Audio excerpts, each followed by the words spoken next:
We are now in aspect 9 of lecture 1, the final aspect of our lecture on general and professional ethics, following Tawani's computational ethics, chapters 4 and 6.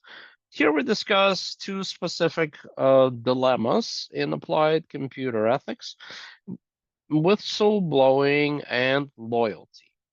Can whistleblowing cause harm? Does loyalty require going above and beyond duty? Are our guiding questions here. Let us complete our introduction to professional ethics with a discussion of whistleblowing and loyalty. Whistleblowing is when a member or a former member of an organization discloses to the public the information about the organization practices that harm the public. The disclosure usually harms the company's immediate interests. There may be fines, jail sentences, court orders to cease practices, loss of profits, etc. There are two issues with whistleblowing. One, it seems to contradict the virtue of loyalty. Two, it may harm the public in the long run. What is employees' loyalty? That is, going above and beyond call of duty to the company.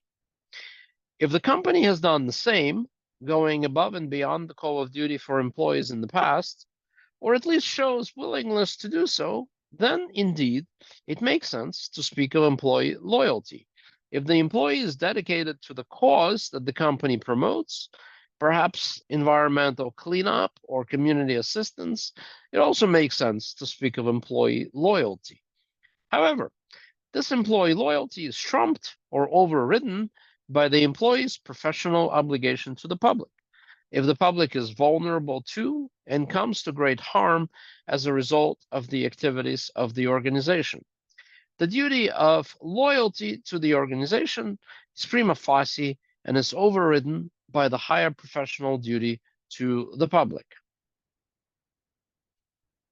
However, whistleblowing may produce more harm than the good if an employee is mistaken about the harm of the organization's activities, but the reputation of the employer is damaged anyway, or if the problem would have been handled with fewer costs by the company itself rather than by going public.